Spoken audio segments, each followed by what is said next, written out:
시청자 여러분, JTBC 뉴스룸을 시작하겠습니다. 재산을 물려줄 때 내는 세금, 상속세를 완화해주기 위한 정부와 여당의 드라이브가 구체화할 걸로 보입니다. 오늘 윤석열 대통령이 직접 과도한 할증 과세라면서 감세를 위한 국민적인 공감대가 필요하다고 의지를 밝혔기 때문입니다. 하지만 국회 다수당인 야당은 상속세 완화가 있는 사람들에게만 혜택이 돌아가는 부자 감세라는 입장이죠. 이 때문에 총선을 앞둔 여야 사이에 또 하나의 쟁점이 될 전망입니다. 먼저 최승기 기자가 보도합니다. 윤 대통령의 상속세 관련 발언은 경제 유튜버 슈카 전석재 씨의 질문에 답하면서 나왔습니다. 전 씨가 우리나라 기업의 주가가 상대적으로 낮게 형성돼 있는 걸 의미하는 이른바 코리아 디스카운트 문제의 해결을 요청하자 상속세 완화 필요성을 꺼내든 겁니다. 대주주 입장에서는 주가가 너무 올라가면 나중에 어떻게 되겠습니까? 상속세를 어마어마하게 물게 됩니다. 주가가 올라가게 되면 가업 승계가 불가능해집니다. 최고 세율이 60%에 달하는 상속세 부담 때문에 기업주 입장에선 주가가 올라가는 게 달갑지 않은 측면이 있고 그렇다 보니 가업을 승계하는 강소기업도 나오기 어렵다는 겁니다. 또 기업을 매각할 경우 노동자들의 고용 승계가 안 되면 중산층과 서민들의 피해로 이어질 수도 있다고 지적했습니다. 결국 상속세 완화 같은 세제 개편을 통해 코리아 디스카운트를 해결할 수 있다는 논리입니다. 과거와 달리 개미 투자자가 1,400만 명에 달할 정도로 늘었다는 점도 강조했습니다. 과거에 주식 투자자가 많지 않았다고 한다면은 많은 재산을 상속받는 사람은 세금 많이 내라. 지금은 국민의 대다수가 주식 투자를 합니다. 일부 부자감세 차원에서만 상속세 완화가 필요한 건 아니란 점을 부각한 걸로 풀이됩니다. 다만 윤 대통령은 상속세법 개정이 국회에서 이뤄지려면 여론의 지지와 국민적 공감대가 전제돼야 한다고 했습니다. JTBC 최승기입니다. 상속세 완화는 윤석열 대통령이 후보 시절부터 공약으로 내세운 거였습니다.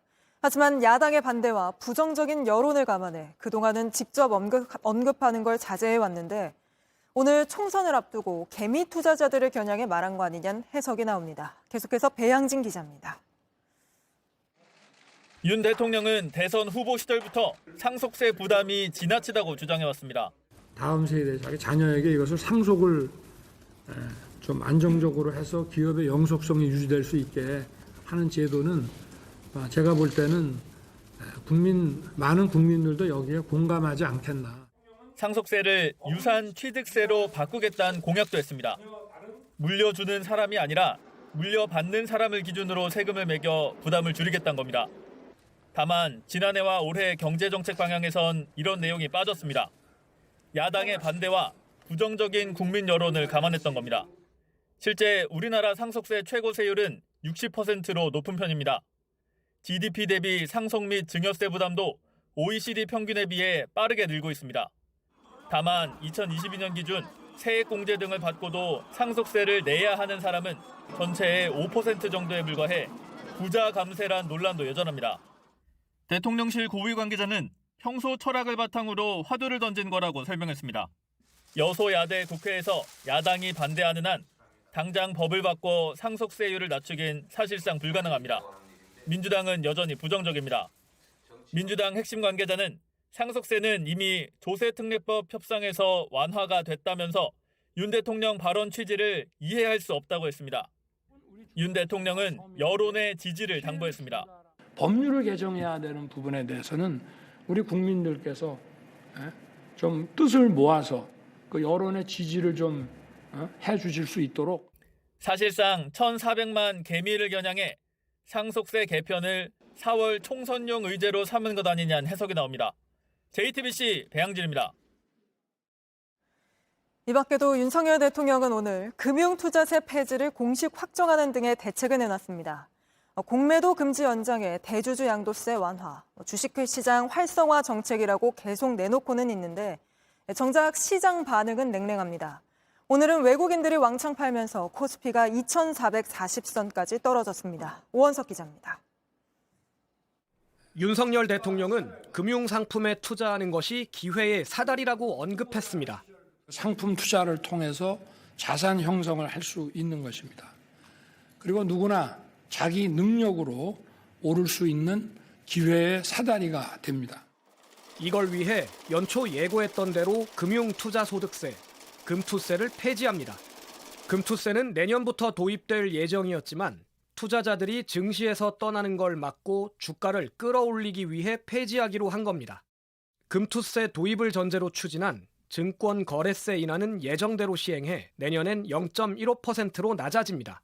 절세 수단으로 인기 있는 개인 종합자산관리계좌 ISA 혜택도 대폭 늘어납니다.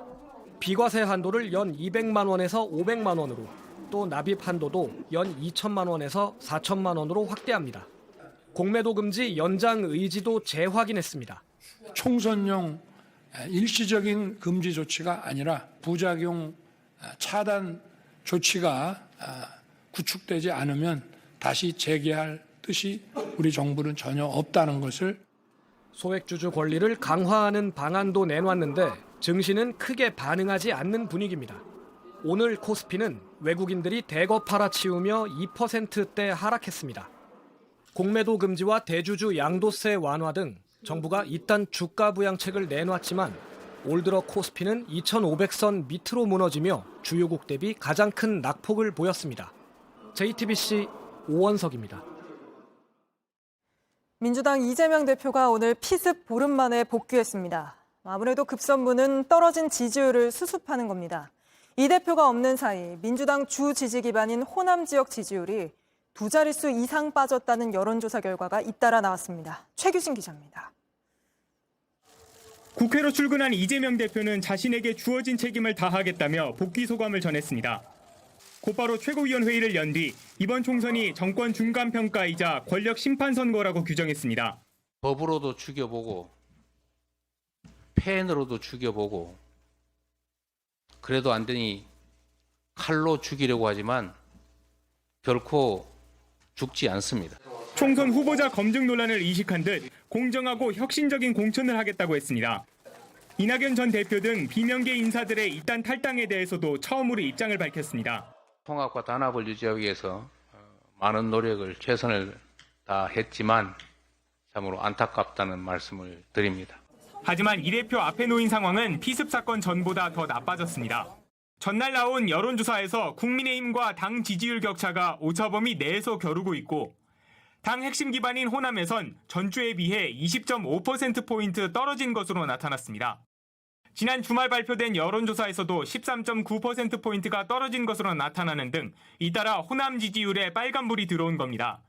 최근 민주당 내 공천 논란과 계파 갈등 이슈 등으로 이 대표 체제에 대한 피로감이 길어진 게 아니냐는 분석도 나옵니다. 민주당 한 의원은 당내 논란에 실망감이 반영된 결과라며 신당의 일시적인 상승 효과까지 겹쳤다고 평가했습니다. 이런 가운데 당 지도부에선 이 대표 피습 사건의 피의자 김 씨의 실명과 얼굴 사진을 공개하며 김 씨가 윤석열 대통령 추종자로 의심된다는 주장이 나왔습니다. 한동훈 국민의힘 비대위원장은 민주당의 음모론은 망상이라고 비판했습니다. 그 정도면 망상 아닌가요? 그걸 굉장히 안타까운 일이지만 그걸 그렇게 정치적으로 무리하게 해석하는 것은 평소에 이재명 대표다운 말씀이 아니라고 생각합니다. JTBC 최규진입니다. 그런가 하면 국민의힘에선 공천을 두고 공정성 문제가 나오고 있습니다. 이재명 대표 대항마로 원희룡 전 장관을 띄운 데 이어 오늘은 한동훈 위원장이 민주당 정청래 의원의 대항마라며 김경률 위원을 깜짝 발표한 겁니다. 그간 이 지역구에서 활동해온 측이 현장에서 소리를 지르며 항의하는 일까지 벌어졌고 공정한 공천하겠다고 발표한 게 어제 아니냐는 불만의 목소리도 당내에서 나오고 있습니다. 하예빈 기자입니다. 서울 지역 신년 인사회에 참석한 한동훈 비대위원장은 단상에 오르자마자 민주당을 향한 비판을 쏟아냈습니다. 개딸 전체주의, 운동권의 특권 정치, 이재명 개인 사당으로 변질된 안타까운 지금의 민주당을 상징하는 얼굴이 바로 정청래 의원입니다. 이후 자신이 임명한 김경률 비대위원이 서울 마포 을에 출마하기로 했다며 깜짝 발표를 했습니다. 낡은 시대와 이념을 청산하라는 과제를 주신다면 저는 기꺼이 받아들이겠습니다. 술잔이 식기 전에 돌아오겠습니다. 그러자 그간 지역구 활동을 해온 김성동 마포을 당협위원장 측 관계자들이 고성을 지르며 항의했습니다. 10년의 세월을 갖다가 우리가 이렇게 관리했는 데에서 저렇게 공개적으로. 한 위원장은 어제도 인천 계양을 찾아 원희룡 전 국토교통부 장관의 출마를 시사하는 발언을 했습니다. 윤영선 인천 계양을 당협위원장은 오늘 연고 없는 낙하산 공천에 반감이 확산되고 있다고 반발했습니다. 공천관리위원회가 경선이 기본이라며 시스템 공천을 하겠다고 발표한 지 하루 만에 비대위원장이 특정 인사들을 잇따라 거론하자 공정성 논란이 일고 있습니다. 한 위원장은 특정 누군가를 어디로 보내겠다고 결정한 건 아니라면서도 선거에서 이길 수 있는 인물의 경쟁력을 강조했습니다. 지역을 위해서 봉사한다고 말씀하셨잖아요. 그렇죠. 그런데 계속 지면 의미가 있습니까? 동일 지역에서 3선 이상을 한 의원의 경선 득표율에서 최대 35%까지 감점하는 공천 룰을 놓고도 당내에선 벌써부터 불만의 목소리가 나오고 있습니다. 국민의힘은 내일 의원 총회를 열어 공천 방식에 대한 의견을 모을 계획입니다. JTBC 하혜비입니다. 국민의힘에선 또 외부 영입 인사들이 잇따라 김건희 여사 리스크를 언급하고 있습니다. 명품백 수수와 관련해 김 여사가 사과해야 한다며 한동훈 위원장이 적극 대응해야 한다는 주문도 나왔습니다. 김민관 기자입니다. 김경률 비대위원은 주가 조작 의혹도 문제지만 김건희 여사가 명품 가방을 받은 게 더 큰 문제라고 주장했습니다. 경중을 따지자면 분명히 전 디올백은 심각한 사건이다. 이 문제는 변명할 여지도 없다고 강조했습니다. 대통령이든 영부인이든 혹은 두 분 다 같이 입장을 표명하는 게 국민들의 감정을 마음을 추스릴 수 있는 방법이 아닌가 이렇게 생각합니다. 국민의힘 영입 인재로 수원 지역 출마를 예고한 경기대 이수정 교수 역시 김건희 여사 리스크를 지적했습니다. 이 교수는 한 라디오 인터뷰에서 경위를 설명하고 만약 선물이 보존돼 있으면 준 사람에게 돌려주고 국민들에게 사과해야 한다고 말했습니다. 그러면서 한동훈 비대위가 적극적으로 대응했으면 좋겠다고 했습니다. 총선을 앞두고 국민의힘에 새롭게 영입된 외부 인사들을 중심으로 김건희 여사 리스크에 대한 쓴소리가 이어지고 있는 겁니다. 다만 한동훈 비대위원장의 입장은 그대로입니다. 총선용 압법이라는 것이 제가 분명한 입장이고. 김건희 여사를 둘러싼 여러 논란에 대해 대통령실과 국민의힘의 변화를 요구하는 목소리가 총선이 가까워질수록 더욱 커질 전망이어서 한 위원장으로서도 고민은 깊어질 것으로 보입니다. JTBC 김민관입니다. 대통령실 비서관을 지내고 과학기술정보통신부 1차관을 맡자마자 연구개발, R&D 예산 삭감에 앞장선 조성경 차관과 관련해 JTBC가 새로운 의혹을 포착했습니다. 조 차관은 현재 전세가 10억 원 수준인 강남 아파트에 18억 원이란 비싼 전세금을 주고 살고 있는데 집주인은 바로 조 차관의 어머니이고 이 집에 함께 살고 있습니다. 납득하기 힘든 가족 간 거래를 이윤석 기자가 추적했습니다.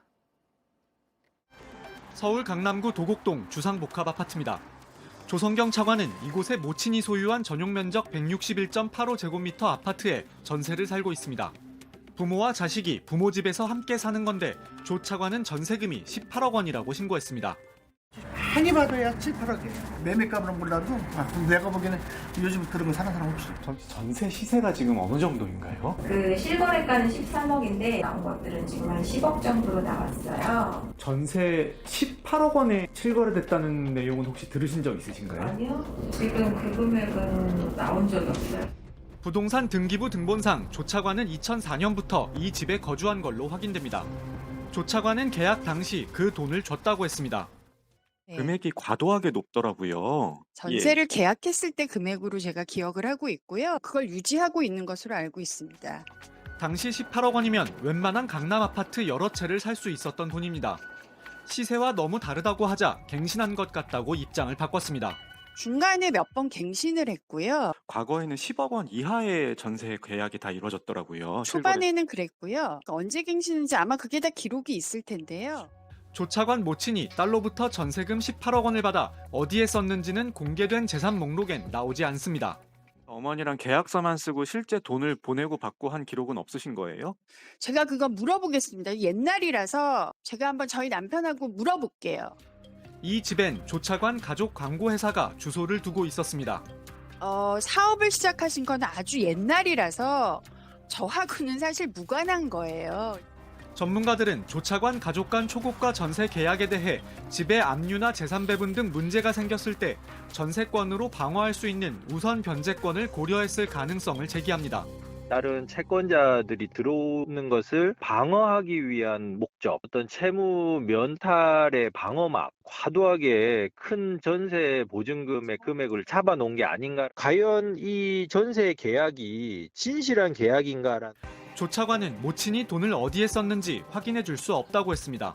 제가 재산에 대해서 어머님한테 어머님 이거 어떻게 됐어 이렇게 되는 거는 저는 굉장히 예의가 아니라고 생각을 합니다. 증빙 서류로 해명하겠다던 약속도 지키지 않았습니다. JTBC 이윤석입니다. 경남 양산시 의회 의원이 시의회 여직원을 상습적으로 성추행한 혐의로 고소당했습니다. 국민의힘 소속이던 해당 의원은 의혹이 불거지자 탈당했지만 성추행은 인정할 수 없다고 주장하며 사과 입장도 밝히지 않고 있습니다. 구석찬 기자입니다. 엉덩이를 때리신 건 지나치다고 말하자 장난이었다는 답을 합니다. 뽀뽀도 자제해달라고 부탁하자 업무를 도와준 감사의 표시였다고 얘기합니다. 양산시 의회에서 일하던 여성 직원이 국민의힘 소속이던 김태우 의원과 나눈 대화들입니다. 어제도 저 나갈 때 허리 만지셨잖아요. 그래. 2022년 7월부터 지난해 9월까지 1년 넘게 의회 안팎에서 성추행을 당했다고 말했습니다. 이뿐이라면 노래방과 술집에도 부르고 거절하면 보복했다 주장했습니다. 결국 직장을 그만뒀습니다. 사직을 결심하고 나서야 김 의원을 상습추행 혐의로 경찰에 고소했습니다. 저는 양산에 30년을 살았는데 제가 피해자인데도 제가 이제 멀리 이렇게 떠나와야 되는 게 너무 슬프면서도 추행 정황에 대한 비난 여론과 함께 엄정 수사를 촉구하는 목소리도 커지고 있습니다.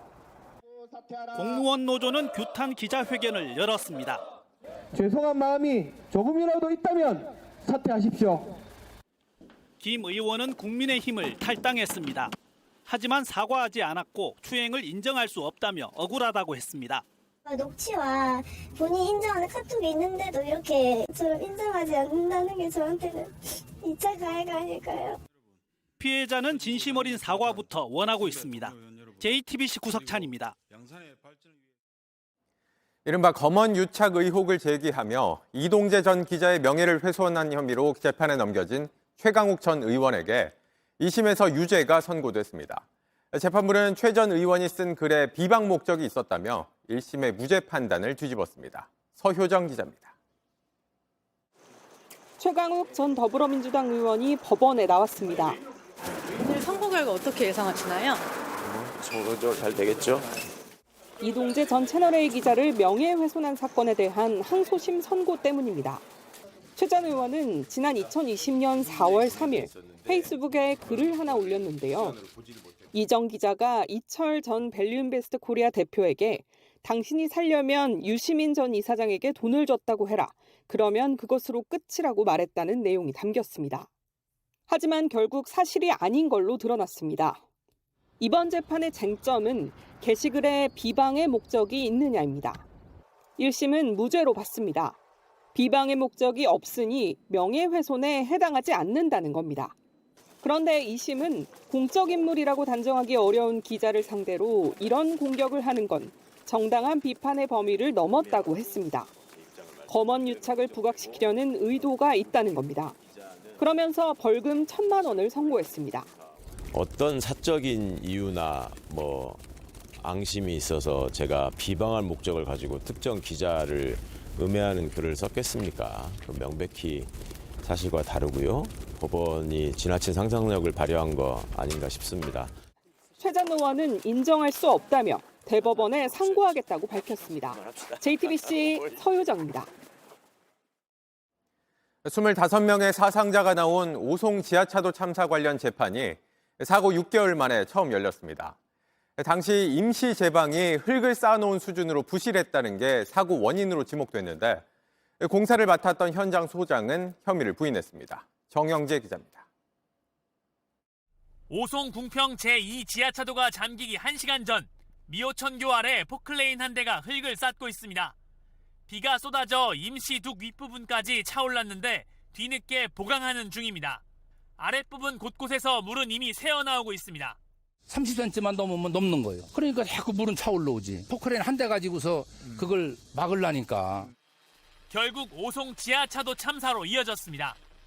둑을 부실하게 쌓은 혐의로 구속된 공사 관계자들에 대한 첫 재판이 오늘 열렸습니다. 검찰은 33m 가까운 기존 제방을 헐고 25m짜리를 쌓는데 허가도 시공 계획서도 없었다고 했습니다. 강물이 넘친 게 아니라 흙을 쌓아놓은 수준의 제방이 패이고 깎여 물이 쏟아졌다고 봤습니다. 참사 후에는 압수수색에 대비해 임시 제방 도면과 시공 계획서 등을 가짜로 만들어둔 혐의도 더했습니다. 감리단장은 이런 혐의를 모두 인정했지만 현장 소장은 대부분 부인했습니다. 죄를 지었으면 받아야 되는데 저렇게 부정하고 하나도 인정 안 하고 저렇게 나오는 거 보면은 저희 유가족 입장에서는 가슴이 무너지죠. 이 공사를 감독했어야 할 공무원들에 대한 수사는 아직 진행 중입니다. JTBC 정영재입니다. 오늘 수도권을 중심으로 한방눈이 쏟아졌습니다. 기상청이 예보한 것보다 많은 양의 눈이 기습적으로 내렸는데 현재 퇴근길 상황은 어떤지 이혜원 기자 연결해 알아보겠습니다. 자, 이 기자, 눈이 지금은 비로 바뀐 상황이죠? 네, 지금 서울 명동은 비가 내리고 있습니다. 또 하루 종일 내린 비와 눈이 뒤섞이면서 길이 매우 미끄러운데요. 시민들은 오늘 예상치 못한 날씨에 많이 놀라는 모습이었습니다.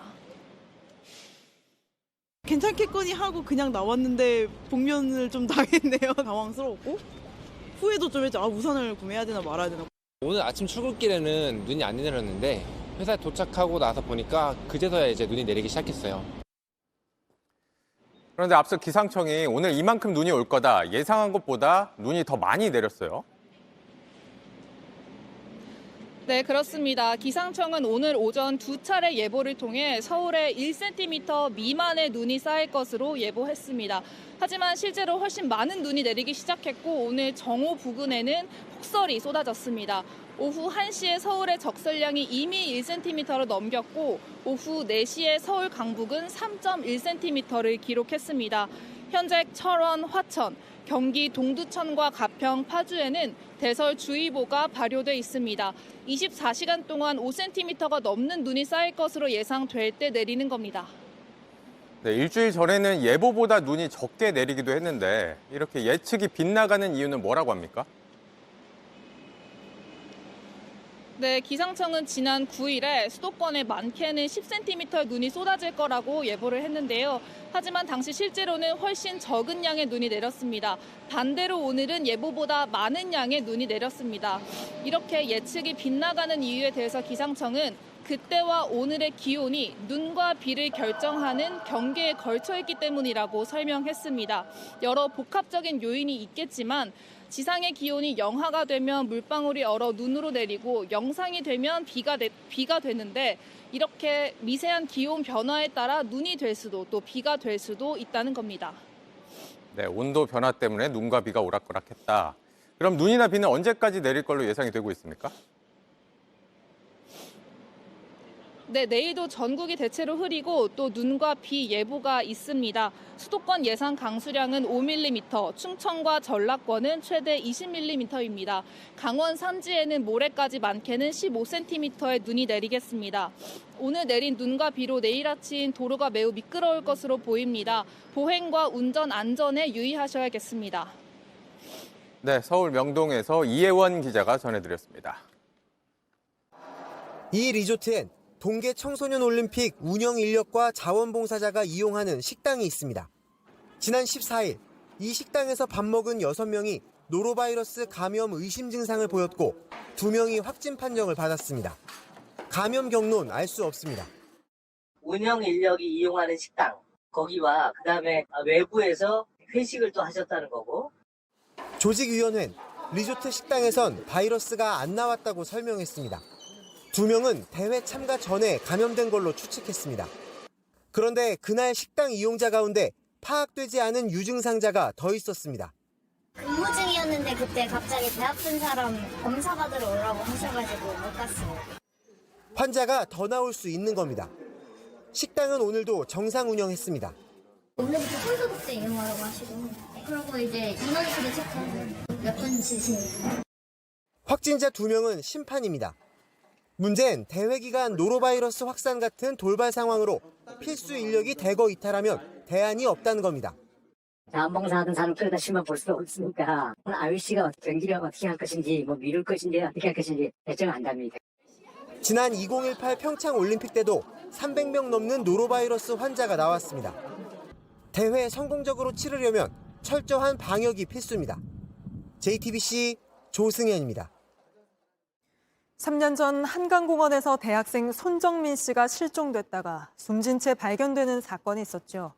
아들을 잃은 아버지가 진실을 규명해달라고 호소하면서 전 국민의 관심을 모았는데요. 경찰에 이어 검찰도 실종 직전까지 함께 있던 친구에게 범죄 혐의가 없다는 결론을 내렸습니다. 조택수 기자입니다. 22살 대학생 손정민 씨는 지난 2021년 4월 30일 오후 숨진 채 발견됐습니다. 반포 한강공원 근처 강가였습니다. 자원봉사자는 말씀도 있고 시민이 발견을 했고 경찰에 신고를 했나 봅니다. 경찰 도착해서 신변을 입력해서 손 씨는 같은 달 26일 새벽 1시쯤 공원 안에 있는 편의점 CCTV에 잡혔습니다. 새벽 1시 반까지 잔디밭에서 술을 마시며 노래를 부르는 동영상을 찍었습니다. 새벽 4시 30분쯤엔 한강을 떠나는 친구 A씨의 모습이 잡혔지만 정민 씨의 모습은 없었습니다. A씨는 술에 취해 당시 상황이 기억나지 않는다고 했습니다. 손 씨 아버지는 믿을 수 없다고 했습니다. 슬리퍼를 신은 상태로 펜스 2단을 넘어서 심지어 손도 넣고 간단 말이죠. 전혀 블랙아웃은 고사하고 술 취한 기운도 없어 보이는데 경찰은 2달여 뒤 타살로 볼 수 없다며 내사를 종결했습니다. 이후 손 씨 측이 A씨를 폭행 및 유기치사 혐의로 고소한 사건도 증거 불충분으로 판단했습니다. 유족 측은 검찰에 이의 신청서를 냈습니다. 그리고 지난달 검찰이 A씨를 증거 불충분으로 무혐의 처분한 것으로 확인됐습니다. 검찰은 손 씨 아버지도 불러 조사했지만 결국 A씨 범죄 혐의가 입증되지 않는다고 보고 불기소로 결론 내렸습니다. JTBC 조택수입니다. 국민의힘이 당론으로 김포시를 서울로 편입하겠다고 하면서 시끌시끌했던 게 벌써 석 달 전입니다.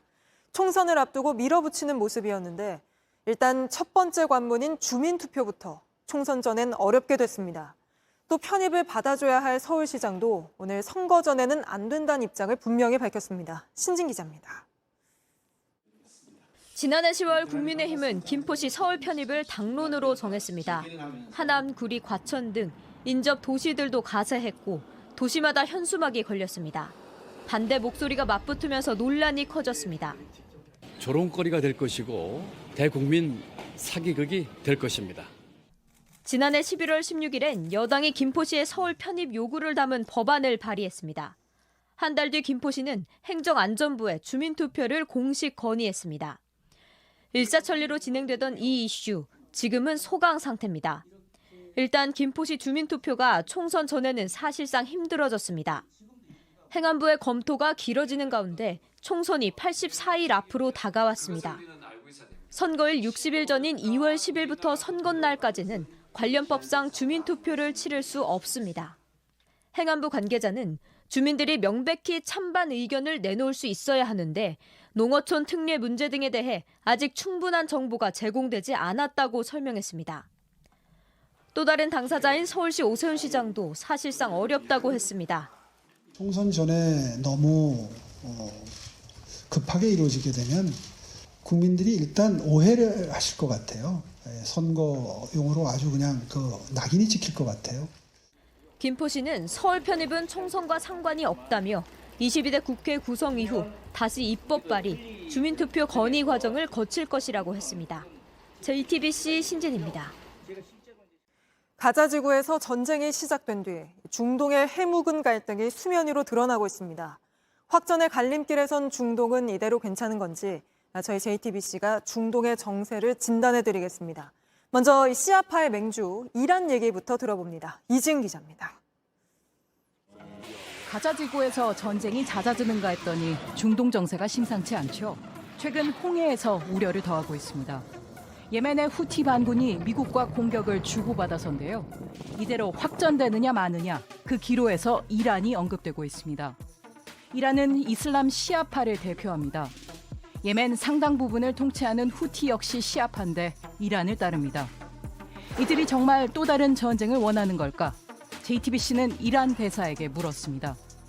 یمنی‌ها با توجه به امکانات محدودی که دارند به این نتیجه رسیدن موقعی که سازمان‌های بین‌المللی و دولت‌های بزرگ اراده‌ای ندارند برای توقف ماشین جنگی اسرائیل از امکانات خودشون برای دفاع از مردم فلسطین استفاده کنند.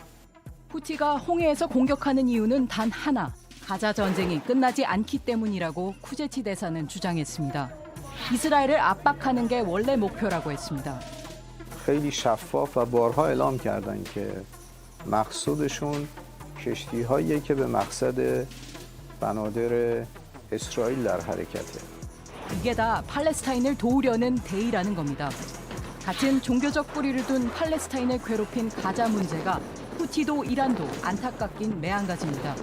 ساده بخوام عرض بکنم دلیل اصلیش اشغالگریه که یک سرزمینی سالهاست و دههاست اشغال شده مثل یک غده سرطانیه که در منطقه خاورمیانه وجود داره. 의도치 않게 전쟁이 번지는 걸 우려하지 않는 건 아니라고 그는 말합니다. 그런데도 서방의 눈속임을 두고 볼 수만은 없었다고 했습니다. 팔레스타인과 이스라엘이 독립국으로 공존할 수 있다는 두 나라 해법. 이건 애초에 불가능하다는 얘기입니다. چون 30 سال از توافق اسلو میگذره و هیچ اتفاقی برای فلسطینی ها نیفتاده. در واقع یک فریب و یک وعده واهیه. 그새 이스라엘은 집단 학살을 했고 이제는 이란까지 끌어들이려 한다고 비난했습니다. آرزوی دیرینه نتانیاهو نخست وزیر رژیم صهیونیستی این آرزوی دیرینشه که امریکا رو در واقع درگیر مستقیم با ایران بکنه و الان این فرصت رو که فرصت طلایی برای خودش میدونه. 그러니 네타냐후가 원하는 대로 이란이 전쟁판에 뛰어들 생각은 없다고 선을 그었습니다. تمایلی هم نداریم که بخوایم در واقع ورود به درگیری داشته باشیم چون این میدونیم که 되려 중동이 걱정되면 이스라엘이 먼저 가자에서 손대라고도 했습니다. الان به نظر میاد که در واقع امریکایی‌ها به راحتی این چراغ سبز رو دادن و این اطمینان رو دادن چون اینجور و اگر متوقف بشه قطعاً منطقه آروم میشه. JTBC 이지은입니다. 고물가에 아무리 허리띠를 졸라매도 안 쓸 수 없는 돈이 대중교통비인데요. 정부가 대중교통비를 최대 53% 돌려주는 K패스를 당초 계획보다 앞당겨 5월부터 도입하기로 했습니다. K패스를 쓰면 뭐가 달라지는 건지 이상화 기자가 자세히 설명해드리겠습니다. 지난해 서울 대중교통 요금은 줄줄이 올랐습니다.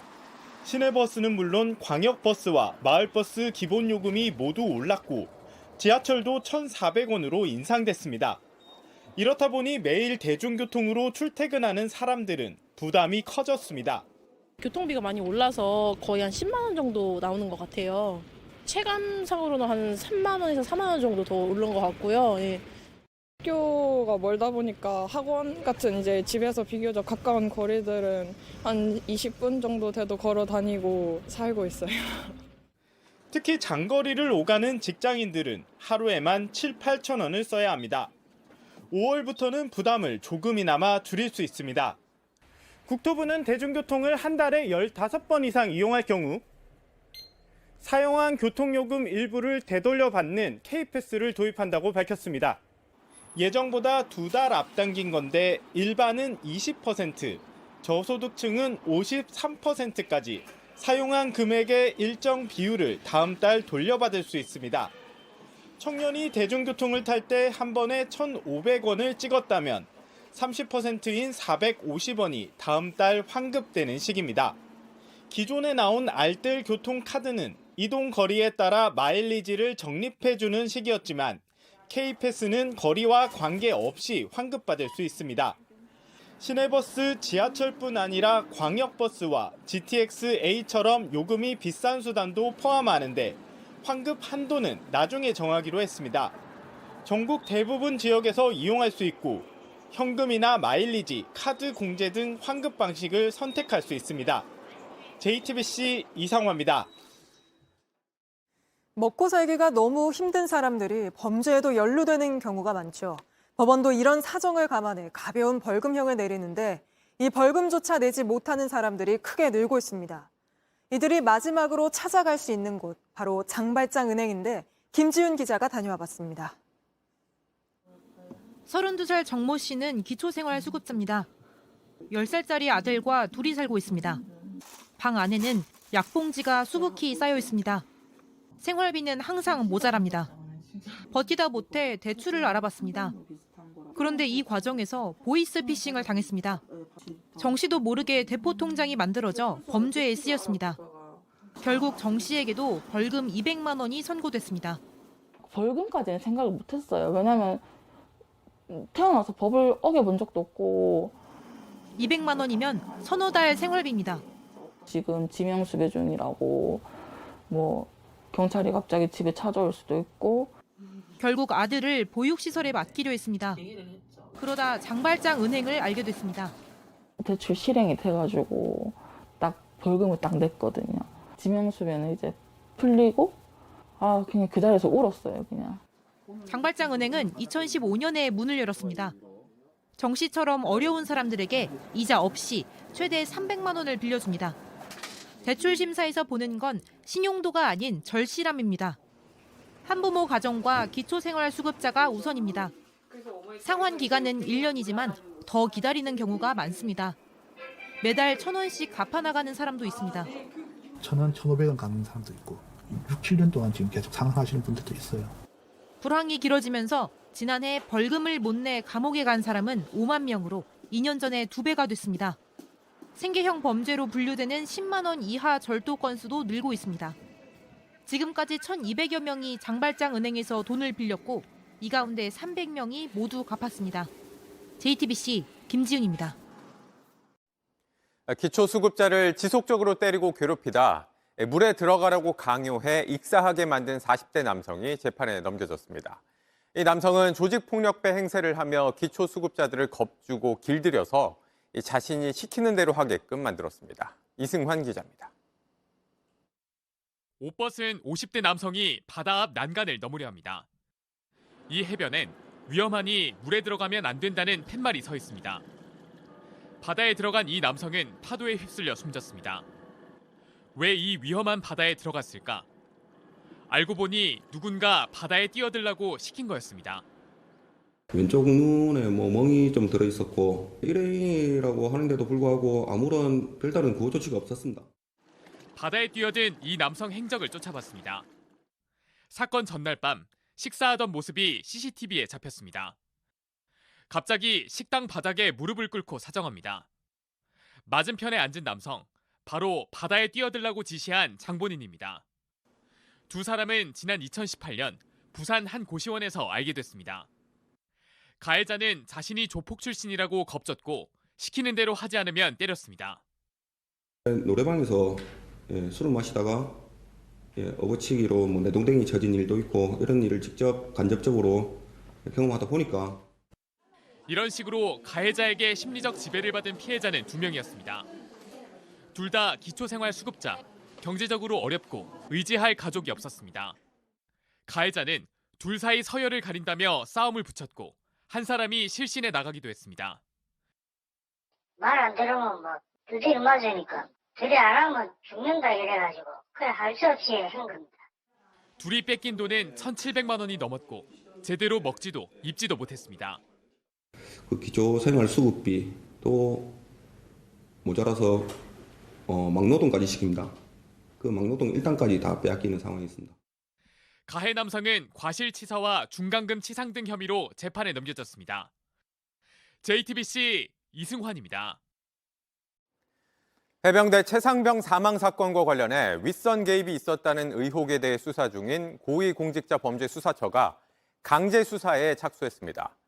공수처는 어제와 오늘 유재은 국방부 법무관리관과 박진희 전 군사보좌관 등의 사무실과 자택을 압수수색한 것으로 파악됩니다. 유 법무관리관은 사건을 수사하던 박정훈 전 해병대 수사단장에게 혐의 내용을 특정 말라며 외압을 전한 걸로 지목됐는데 공수처의 강제 수사는 지난해 8월 박 전 해병대 수사단장이 외압 의혹을 고발한 지 4개월 만입니다. 인천의 한 아파트 지하 주차장에서 중학생들이 소화기 분말을 뿌리며 난동을 부리다 경찰에 붙잡혔습니다. 최근 이 지역 중학생들 사이에서 놀이처럼 번지고 있다는데 붙잡힌 학생들은 촉법 소년이라 처벌이 어렵습니다. 윤정주 기자입니다. 아파트 지하 주차장을 어슬렁거리는 아이들. 한 명은 손에 빨간 소화기를 들고 있습니다. 어디 불이라도 났나 싶지만 뛰기 시작한 한 아이. 허공에 분말을 뿌립니다. 다른 아이는 따라 뛰며 이 모습을 찍습니다. 30대 넘는 차와 주차장 바닥이 엉망이 됐습니다. 관리업체 직원들이 대걸레를 들고 총출동했습니다. 직원 한 34명이 나와가지고 한 2시간 했어요. 다른 일을 해야 되는데 다른 일을 못하고 여기 와서 기가 막히죠. 이 주차장 지난해 12월에도 엉망이 됐습니다. 킥보드를 타며 놀던 아이들 모여 머리를 맞대고 수군댑니다. 그러더니 소화기를 분사하며 이리저리 뛰어다닙니다. 인근 다른 아파트 지하 주차장에서도 같은 일이 있었습니다. 범죄인데 아이들이 그걸 모르고 점점 퍼지니까 이게 저희도 피해를 볼까 봐 더 위험하죠. 엔진 부분이나 고장이 날 수도 있는 거니까요. 참다 못한 일부 주민들이 아이들을 신고했습니다. 경찰에 붙잡힌 건 중학생 10명입니다. 재미삼아 장난으로 그랬다고 했습니다. 여러 번 잘못했고 피해를 본 사람도 분명하지만 대부분은 촉법소년이라 따로 처벌을 하긴 어렵습니다. JTBC 윤정주입니다. 미국 뉴욕주 해변가에서 여성의 시신이 잇따라 발견되며 시작된 이 롱아일랜드 해변 연쇄살인 사건은 10년 넘게 미제로 남아 있습니다. 이 사건 용의자가 지난해 붙잡혔는데 범행 증거가 잇따라 드러나고 있습니다. 백민경 기자입니다.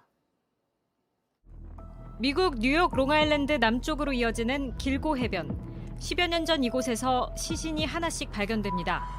주로 젊은 여성들로 벨트나 테이프로 묶인 채 묻혀 있었습니다. 희생자 일부는 콜걸이었습니다. 범인을 찾지 못해 이 사건은 10년 넘게 미제로 남았고 가족들은 끝없이 기다려야 했습니다. 16 years since I heard her voice. Because 16 years ago, she was silenced. 하지만 지난해 7월 렉스 휴어먼이라는 남성이 용의자로 지목되면서 사건은 급물살을 탑니다. 살해된 여성이 실종되기 직전 그 근처에서 휴어먼의 트럭을 봤다는 목격자 진술이 나오면서입니다. 희생자들이 휴어먼의 집과 사무실 인근이 발신지인 선불 휴대폰과 통화한 기록도 발견됐습니다. 지난해 1월 현지 검찰은 휴어먼이 먹다 버린 피자 조각을 손에 넣었는데 여기에서 나온 DNA가 결정적이었습니다. 희생자에게서 나온 남성 머리카락의 DNA와 휴어먼의 DNA가 유사하다는 점을 들어 휴어먼을 여성 3명을 살해한 혐의로 재판에 넘깁니다. 현지 시간 16일 검찰은 또 다른 여성 1명을 살해한 혐의로 휴어먼을 추가 기소했습니다. 그러나 휴어먼 측은 시신의 DNA가 손상돼 신뢰할 수 없다고 주장하고 있습니다. He said, I'm not guilty of these charges. He's looking forward to fight these charges and we're doing that. 연쇄살인 사건 이후 발견된 시신은 모두 10구입니다. 검찰은 나머지 6구도 휴어먼의 소행인지 들여다보고 있습니다. 롱아일랜드 출신으로 맨해튼에서 일했던 건축 컨설턴트인 휴어먼은 평범한 가장으로 알려져 지역사회에 큰 충격을 줬습니다. JTBC 백민경입니다.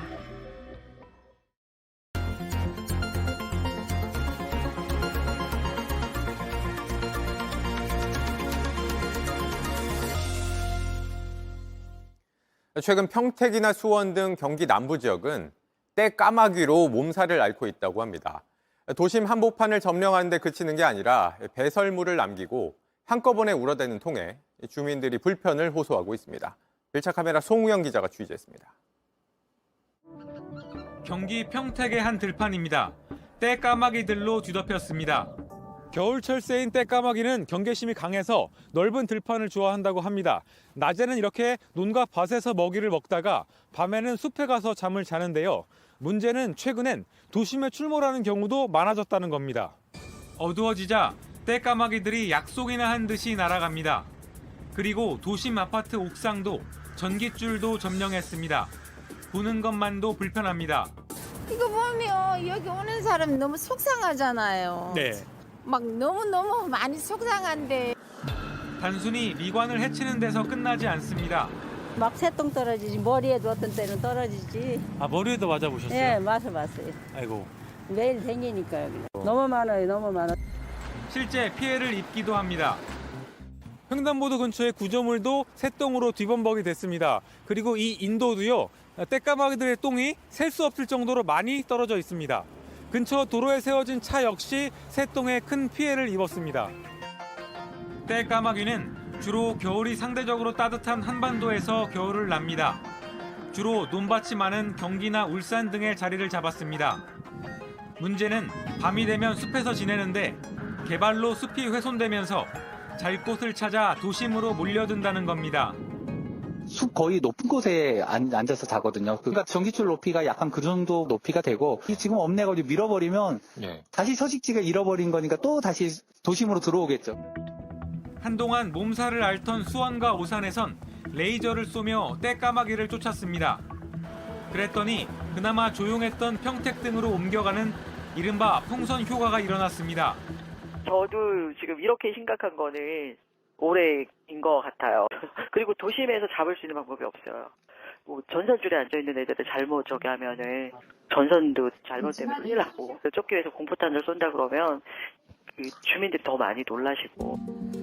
대체 서식지를 만들어줘야 하지만 현실적으로 쉽지 않습니다. 도시개발이 빠르게 진행되면서 이 주변에 있던 이 작은 숲들도 지금 많이 없어지고 있는 도시 숲을 보존하는 역할, 그런 노력이 좀 같이 이루어져야 된다. 서식지가 줄어들면서 떼까마귀가 도심으로 몰려드는 건 매년 당연한 현상이 됐습니다. 철새와 사람들의 불편한 동거를 막을 해결책이 절실해 보입니다. 밀착 카메라 송우영입니다. 배우 정우성 씨의 영화 비트부터 올드보이, 변호인, 지난해 개봉한 다음 소희까지 영화 속 명대사를 모은 전시가 열리고 있다고 합니다. 조소희 기자가 그 장면들을 모았습니다.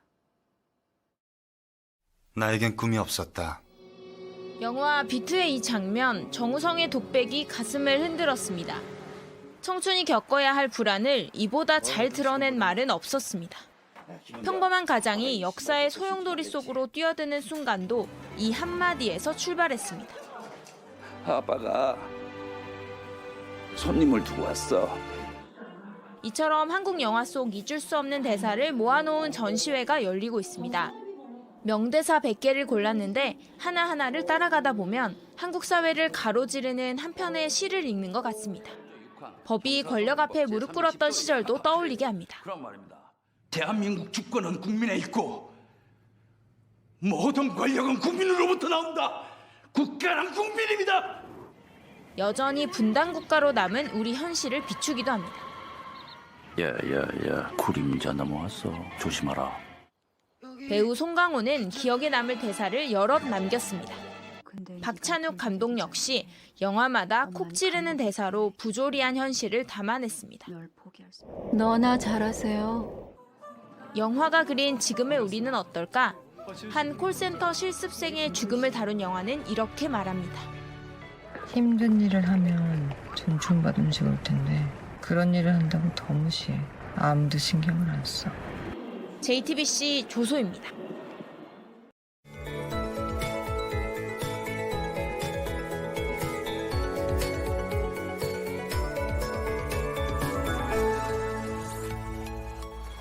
오늘 전국 곳곳에 눈과 비가 내렸습니다. 서울을 비롯한 일부 중부지방은 새하얀 눈발도 날렸는데요.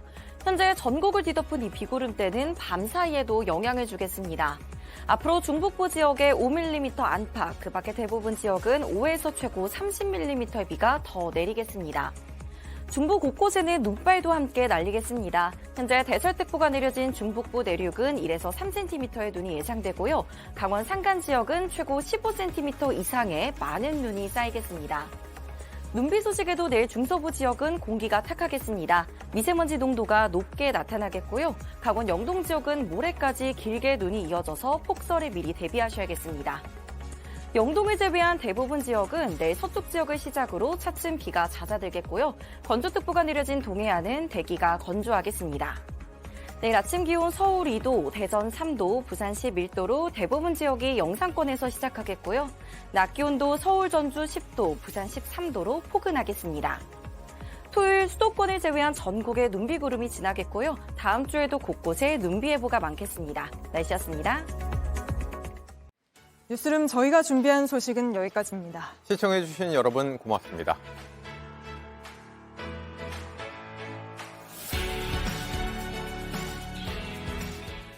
안녕하세요. 뉴스룸 앵커 한민용입니다. 오늘도 JTBC 뉴스룸을 시청해주신 여러분 고맙습니다. 오늘 저녁에도 뉴스의 현장에서 찾아뵙겠습니다.